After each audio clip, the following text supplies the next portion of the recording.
আমি আজ এখানে দাঁড়িয়েছি ভিন্ন এক অনুভূতি ও আবেগ নিয়ে। বাংলাদেশের এই পলিসি লেভেলটায় আমার প্রথম বক্তব্য এটা। আমি এমন কেউ নয় যার কাছে সব প্রশ্নের উত্তর আছে বা সব সমস্যার সমাধান জানা আছে। তবু আমি বিশ্বাস করি নিজের ছোট্ট জায়গা থেকেও সমাজের জন্য, দেশের জন্য কিছু করার আন্তরিকতা আমাদের সবার মধ্যে থাকা উচিত। আজ আমি এসেছি শুধু শুনতে, শিখতে এবং একসাথে কাজ করার মনোভাব নিয়ে এগিয়ে যেতে। আমাদের আদর্শ আলাদা, অভিজ্ঞতা আলাদা, দৃষ্টিভঙ্গিও আলাদা, কিন্তু তারপরেও আমরা একসাথে বসেছি, আলোচনা করছি, কারণ আমরা সবাই দেশের জন্য, দেশের মানুষের জন্য ভাবছি। আর এই ভিন্নতা নিয়ে একসাথে কথা বলছি, একের পর এক শুনছি, এটাই গণতন্ত্রের আসল সৌন্দর্য। Today's dialogue is about women shaping the nation. But before we speak about shaping the future, we must be honest about the everyday lives, reality shaping women's lives in Bangladesh. My earliest understanding of women's roles in society came from my family, as it does for most of us. Long before we encounter policies or laws or institutions, our homes become our first classrooms. They teach us what is possible, what is acceptable, and what is expected. In my home, certain things were never questioned. It was never questioned whether a woman could pursue an exemplary medical career while raising a family. It was never questioned whether a woman could build a nationwide social welfare organization on her own merit. It was never questioned whether a woman was fit to lead, to command authority in a room full of men. And it was never questioned whether the men in our lives would stand alongside the women in their lives as equals. My mother continued to excel professionally as a cardiologist in government hospitals, often in patriarchal settings, because she had encouragement and support at home to balance both career and family.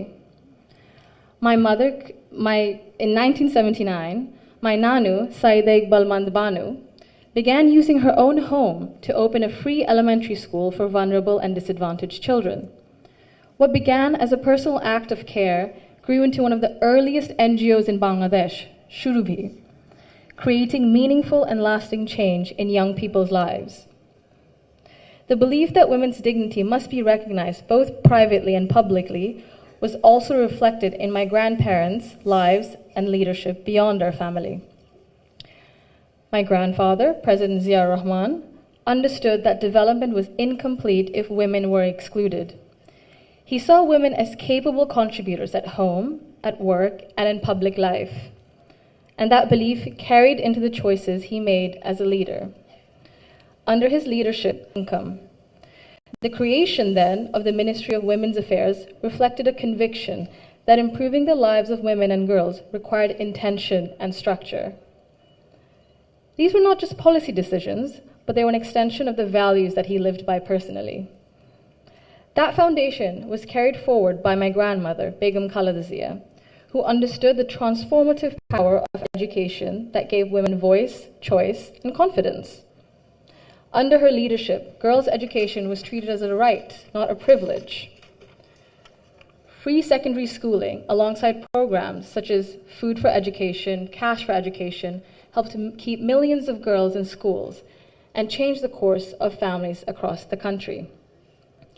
Her female secondary school assistance project achieved gender parity for the first time in secondary education and became a model replicated beyond Bangladesh. আমি যদি একটু সময় নিয়ে actually একটা ঘটনা মনে এসেছে দাদুর ব্যাপারে, এটা বলতে বলতে। দাদু যখন আমাদের সাথে লন্ডনে ছিলেন গত বছর প্রথমের দিকে, উনি যখন এসেছিলেন তখন হাসপাতালে ছিলেন কিছু চিকিৎসার জন্য। ওখানে বিভিন্ন দেশ থেকে নার্স ছিল, ডাক্তার ছিলেন, এবং একটি নার্স ছিলেন নাইজেরিয়া ওয়েস্ট আফ্রিকাতে। আম্মা আব্বা একদিন দাদুকে সকাল সকাল দেখতে গেছিল। তো নার্স তারপরে বললেছে যে, ও আমি তো আপনার মাকে চিনেছি। বললো কিভাবে? আপনার মাই প্রথম ইলেক্টেড প্রাইম মিনিস্টার বাংলাদেশের না? আম্মু আব্বু তো অবাক, হ্যাঁ আপনি কিভাবে জানেন? তো নার্স তো তারপরে বললো যে আপনাদের যে উনি যে এত কিছু করেছেন এই মেয়েদের শিক্ষার জন্য, specially primary education, food for education, cash for education, এগুলো আমাদের সরকার ওই 35-30 বছর আগে দেখে ইমপ্লিমেন্ট করেছিল। আর ওই কারণে লক্ষ লক্ষ মেয়েরা গ্রাম অঞ্চলে, ওদের দেশে গ্রাম অঞ্চলে বিভিন্ন জায়গার সদরে এখনো শিক্ষা পাচ্ছে, অন্তত প্রাইমারি এডুকেশন লেভেলে। She also understood that education alone was not enough if women were not supported to remain in public and economic life. Supporting women to access credit, build livelihoods, and grow small businesses mattered. So did recognizing the realities of motherhood, of childcare, and that required systems being strengthened around maternity leave and childcare, which she did. That is because women were made to choose between family and participation in the economy. For me, these legacies show the values that I saw both reflected at home and in public. I was privileged to grow up surrounded by exceptional women, confident, capable, and accomplished. I was equally fortunate to have male role models, including my father and my grandfather, who valued those women and never felt threatened by their strength or ambition. In fact, the four most important people in my father's life, in my opinion, have been women for decades. And he has treated them with deep respect and reverence, not as an exception, but as the norm. Because of this, I grew up with what I now recognize was a skewed understanding of society. Living between Bangladesh and the UK taught me something important. Policies and access alone do not create equality. You can expand education, pass laws, set national targets, but if social norms and daily expectations and mindsets remain unequal, empowerment remains fragile.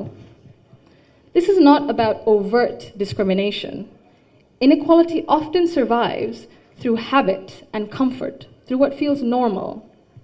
In Bangladesh, women still work as many hours as men on this labor each day. This work is valued at 19% of our GDP and remains largely invisible in economic planning and national decision-making. This makes something very clear. Gender equality is not a women's issue, it is an economic and national issue.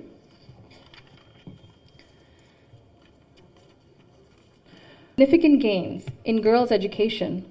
Women's labor force participation in Bangladesh remains below 40%, compared to over 80% for men. Women are far more likely to step back from paid work after marriage or childbirth, not because they lack ability or ambition, but because systems assume they will absorb the cost. This imbalance begins early.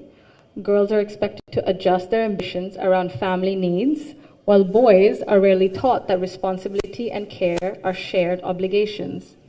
Over time, this became structural and progress stalls. Women are already leaders, and many of those leaders are in this room today. Women who have carried institutions, families, movements, and communities forward, generation after generation. Bangladesh's progress bears your fingerprints, even when history has not always said your name out loud. This brings me to a central point. Belief means nothing without action. To the men among us, our fathers, our brothers, our sons, our husbands, our colleagues and friends, your support for women's rights matters. Your celebration of women's success matters, but equality cannot survive on words alone. If systems and expectations continue to rely on women's sacrifice as the default, inequality continues comfortably. Fathers, in particular, I believe, have a unique role in breaking this cycle. I'm an only child, and I never was once made to feel that my parents wished for a son instead. My father once scolded someone for even asking that question. He understood that while I was treated with respect and care at home, the world outside would not always be the same. So he made sure that I could navigate it with confidence. What shaped me were not his speeches, but his consistency. Through his daily choices, he showed me what I should expect from the world. This is how change becomes sustained. when men confront in our lives, in our homes, unconscious bias honestly and model their behavior through respect and action, they create space for women not just to survive, but to thrive. In Bangladesh, the cost of inaction is visible. Girls' dropout rates sharply rise during adolescence. Women in public life, in leadership, face harsher judgment. In Bangladesh alone, there's a statistic that 78% of women have faced harassment online, primarily from Facebook. Education and opportunity collapse if inequality at home and in mindset remains untouched. And for a country facing climate change, economic and political pressure, Bangladesh cannot afford to sideline half its population through exhaustion and social expectation. When women are welcomed rather than sidelined, they do not only change their own lives, they change the future of their families and the future of the nation.